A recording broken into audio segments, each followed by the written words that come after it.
Bila keimanan seseorang benar-benar meresap kuat dalam dada, ia tidak akan menghardik anak yatim dan tidak akan membiarkan orang-orang miskin kelaparan. Mereka ialah orang yang hidupnya tidak berkecukupan, dan dia tidak mempunyai kepandaian untuk itu. Lalu dia diberi sedekah, zakat, dan mereka tidak mau meminta-minta sesuatu pun kepada orang lain. Ya Allah, hidupkanlah aku dalam keadaan miskin, matikanlah aku dalam keadaan miskin, dan kumpulkanlah aku bersama rombongan orang-orang miskin. Sebelum menyimak kata-kata bijak dari A.A. Gim, bagi yang belum subscribe, silahkan klik subscribe dan loncengnya, serta bagi yang suka silahkan klik like-nya. Bagi yang sudah haturkan terima kasih, semoga bermanfaat.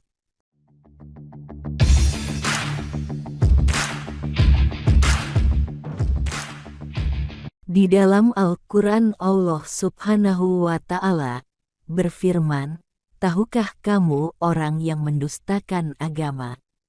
Itulah orang yang menghardik anak yatim dan tidak menganjurkan memberi makan orang miskin." Quran Surah Al-Maun ayat 1-3.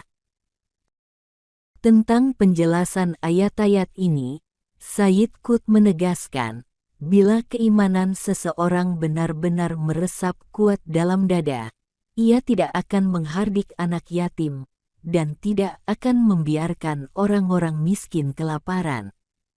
Masalah keimanan bukanlah hanya semboyan dan ucapan, melainkan perubahan dalam hati, yang melahirkan kebaikan dalam hidup bersama dengan manusia yang lain, terutama mereka yang sangat membutuhkan bantuan. Allah tidak ingin keimanan hamba-Nya hanya kalimat yang diucapkan, melainkan harus diterjemahkan dalam perbuatan nyata. Bila tidak, keimanan itu menjadi sekedar buih yang tidak bermakna dan tidak berpengaruh apa-apa. Fi Zilalil Quran, volume 6, halaman 3985. Wasiat yang Rasulullah Shallallahu Alaihi Wasallam tujukan kepada Abu Dzar ini, hakikatnya adalah wasiat untuk umat Islam secara umum. Dalam hadis ini, Rasulullah Shallallahu Alaihi Wasallam berwasiat kepada Abu Dzar agar mencintai orang-orang miskin dan dekat dengan mereka. Kita sebagai umat Islam hendaknya menyadari bahwa nasihat beliau ini tertuju kepada kita semua. Orang-orang miskin yang dimaksud adalah mereka yang hidupnya tidak berkecukupan, tidak punya kepandaian untuk mencukupi kebutuhannya, dan mereka tidak mau meminta-minta kepada manusia. Pengertian ini sesuai dengan sabda Rasulullah Shallallahu Alaihi Wasallam.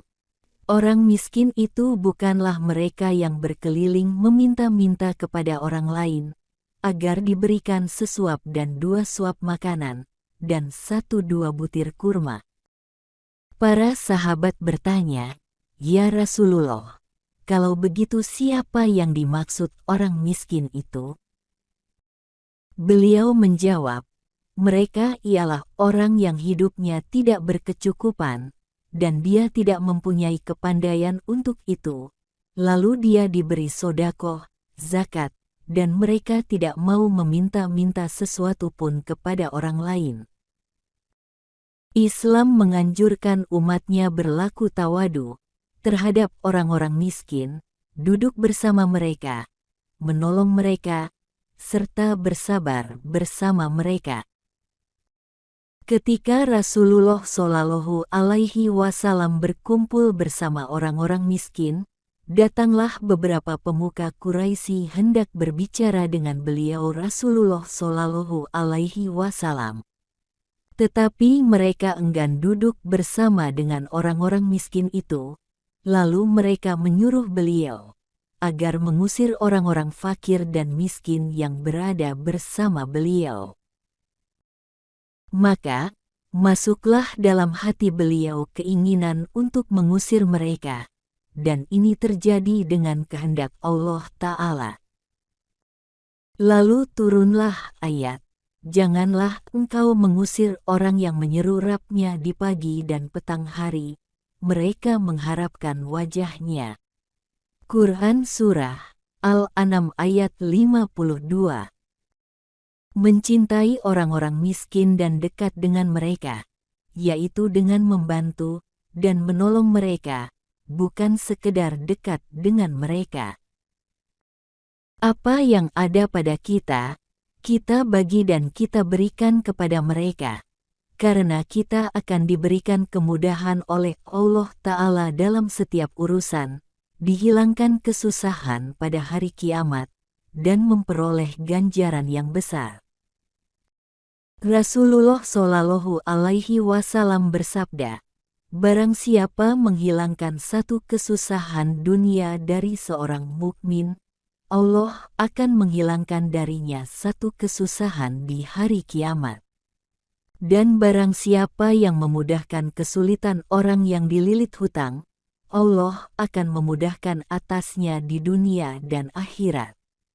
Hadis riwayat Muslim. Dalam hadisnya yang diriwayatkan oleh Abi Hurairah radhiyallahu anhu, Rasulullah Shallallahu Alaihi Wasallam bersabda, "Orang yang membiayai kehidupan para janda dan orang-orang miskin bagaikan orang yang berjihad fi sabilillah."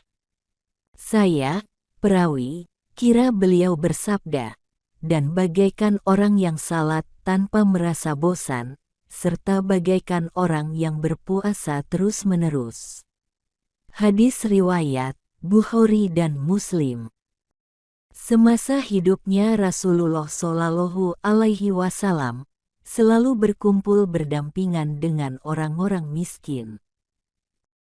Bahkan beliau memohon kepada Allah agar dihidupkan dalam keadaan tawadu yang beliau ucapkan dengan kata miskin.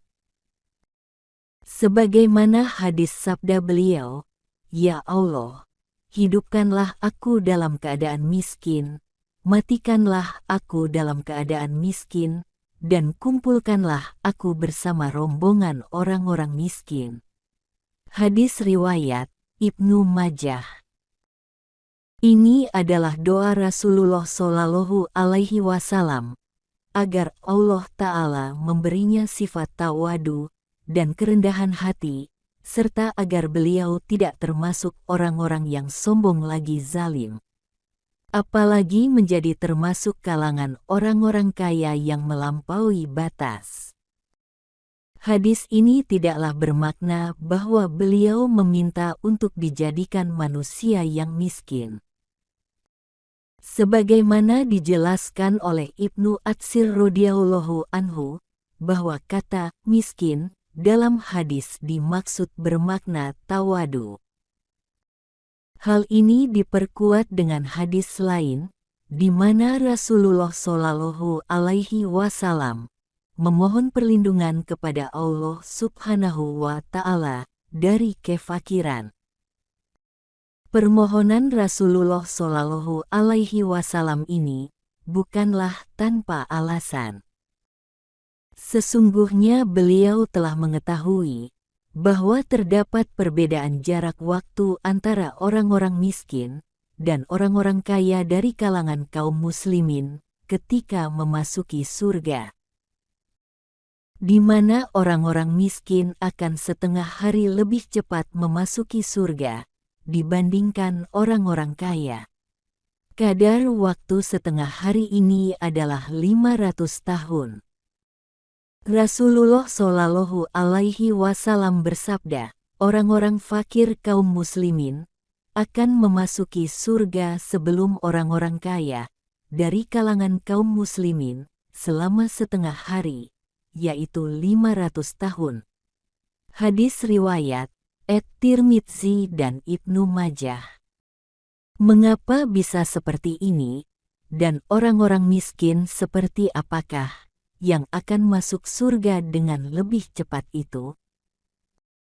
Hal ini terjadi Karena orang-orang kaya akan terlebih dahulu menghadapi perhitungan dan pertanggungjawaban tentang bagaimanakah harta kekayaan mereka itu dipergunakan, di manakah harta kekayaan mereka itu dibelanjakan. Apakah mereka mempergunakannya untuk beribadah kepada Allah Subhanahu wa Ta'ala, ataukah untuk bermaksiat terhadapnya?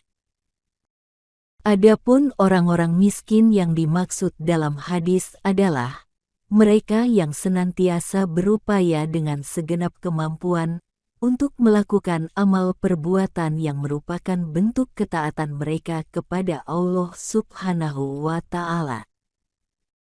Mereka adalah orang-orang miskin yang meskipun dengan keadaan mereka yang serba kekurangan, akan tetapi kekurangan mereka itu tidak menghalangi mereka untuk tetap berpegang kepada sunnah dan menghindari perbuatan-perbuatan bid'ah. Keterbatasan mereka tidak lantas membuat mereka terjerumus kepada perbuatan mungkar. Mereka tetap berkomitmen menunaikan perbuatan ma'ruf. Dalam hadis yang lain, Rasulullah Shallallahu Alaihi Wasallam meminta kepada Allah Subhanahu wa Ta'ala agar beliau dijadikan orang yang mencintai orang-orang miskin. Beliau bersabda, "Ya Allah, aku memohon kepadamu agar aku dapat melakukan perbuatan-perbuatan baik, meninggalkan perbuatan mungkar, mencintai orang miskin, dan agar Engkau mengampuni dan menyayangiku. Jika Engkau hendak menimpakan suatu fitnah, malapetaka, pada suatu kaum, maka wafatkanlah aku dalam keadaan tidak terkena fitnah itu. Dan aku memohon kepadamu rasa cinta kepadamu, rasa cinta kepada orang-orang yang mencintaimu, dan rasa cinta kepada segala perbuatan yang mendekatkanku untuk mencintaimu." Hadis riwayat Ahmad. Rasulullah Shallallahu Alaihi Wasallam juga menginformasikan kepada kita semua bahwasanya Allah Subhanahu wa Ta'ala akan melimpahkan rezekinya kepada kita apabila kita memberikan pertolongan kepada orang-orang miskin dan orang-orang yang membutuhkan uluran tangan kita. Rasulullah Shallallahu Alaihi Wasallam bersabda, "Kalian hanyalah mendapat pertolongan dan rezeki dengan sebab adanya orang-orang lemah dari kalangan kalian." Hadis riwayat Bukhari. Bahkan dalam sabdanya yang lain, Rasulullah Shallallahu Alaihi Wasallam memberitahukan bahwa betapa besar peran yang diberikan oleh orang-orang yang hidup dalam keterbatasan terhadap umat ini. Rasulullah Shallallahu Alaihi Wasallam bersabda, "Sesungguhnya Allah menolong umat ini dengan sebab orang-orang lemah mereka di antara mereka, yaitu dengan doa, salat, dan keikhlasan mereka." Hadis riwayat An-Nasai. Sepanjang usianya, Rasulullah Shallallahu Alaihi Wasallam tak pernah luput untuk berempati kepada kaum miskin. Rasulullah Shallallahu Alaihi Wasallam teramat mencintai mereka. Maka tak heran apabila beliau senantiasa berwasiat kepada sahabat-sahabatnya untuk senantiasa mencintai mereka yang kekurangan secara ekonomi. Wasiat Rasulullah Shallallahu Alaihi Wasallam itu sebagaimana yang beliau sampaikan kepada Abu Dzar radhiyallahu anhu, salah seorang sahabatnya. Besarnya perhatian Rasulullah Shallallahu Alaihi Wasallam kepada kaum papa ini menginspirasi Ibnu Majah untuk membuat bab khusus yang membahas keutamaan orang-orang miskin, yaitu bab Fadlul Fakir, keutamaan kefakiran, bab Manzilatul Fukara, derajat orang-orang miskin, dan bab Mujalasatul Fukara, bergaul dengan orang-orang miskin di dalam kitab karyanya. Dalam suatu riwayat dari Ibnu Umar, disebutkan bahwa pada suatu ketika sahabat-sahabat Rasulullah Shallallahu Alaihi Wasallam yang miskin dari kalangan kaum muhajirin menceritakan betapa beruntungnya sahabat-sahabat mereka yang kaya, di mana mereka memiliki kesempatan yang lebih lapang untuk melakukan kebajikan, sehingga bisa memperoleh pahala lebih banyak dibandingkan mereka. Mendengar hal itu, Rasulullah langsung bersabda, "Wahai orang-orang yang miskin, aku akan memberikan kabar gembira kepada kalian, bahwa orang mukmin yang miskin akan masuk surga lebih dahulu daripada orang mukmin yang kaya. Dengan tenggang waktu setengah hari, itu sama dengan 500 tahun. Bukankah Allah berfirman, sesungguhnya sehari di sisi Tuhanmu adalah seperti 1000 tahun menurut perhitunganmu." Quran Surah Al-Hajj ayat 47. Lantas, bagaimanakah dengan kehidupan Rasulullah Shallallahu Alaihi Wasallam sendiri? Apakah beliau termasuk orang-orang yang hidup di dalam kemiskinan, ataukah bergelimang harta kekayaan? Rasulullah Shallallahu Alaihi Wasallam hidup di dalam kesederhanaan dan kebersahajaan. Bahkan, istri beliau yaitu Aisyah radhiyallahu anhu pernah menceritakan bahwa di rumah mereka pernah tidak mengepul asap, tidak memasak, selama 1 bulan lamanya. Aisyah radhiyallahu anhu menceritakan bahwa ketika itu, ia dan sang suami tercinta hanya meminum air dan makan beberapa butir kurma. Ada salah satu doa Rasulullah Shallallahu Alaihi Wasallam yang berbunyi, "Ya Allah, hidupkanlah aku dalam keadaan miskin, matikanlah dalam keadaan miskin dan kumpulkanlah dengan orang-orang miskin." Hadis riwayat Ibnu Majah. Maksud dari miskin dalam hadits ini bukanlah keadaan tidak memiliki apa-apa, melarat, sengsara, atau maksud lainnya yang dipahami sebagian orang terhadap kata miskin. Miskin dalam hadis ini, seperti yang dijelaskan Imam Baihaqi, bahwa maksudnya adalah khusyuk dan tawadu. Jadi, dalam hadis tersebut, Rasulullah Shallallahu Alaihi Wasallam meminta kepada Allah supaya beliau dijadikan sebagai orang yang senantiasa hidup di dalam keadaan yang menjadikan diri beliau sebagai orang yang khusyuk dan tawadu. Kepada sahabat-sahabatnya, Rasulullah Shallallahu Alaihi Wasallam selalu menceritakan bahwa diri dan keluarganya tidak pernah mempunyai harta yang jumlahnya mencapai 1 sa, 3.751 gram, biji-bijian atau kurma. Dalam riwayat lain, disebutkan bahwa beliau hanya mempunyai harta sebanyak 1 mat, 938 gram, makanan.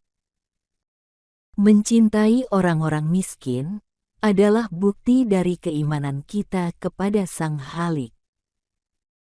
Apabila ajaran mulia dari Rasulullah ini sudah benar-benar dipahami dan diamalkan oleh kita semua, tentulah kita tidak akan menyaksikan bayi yang ditahan rumah sakit hanya karena orang tuanya tidak bisa menebus biaya persalinan.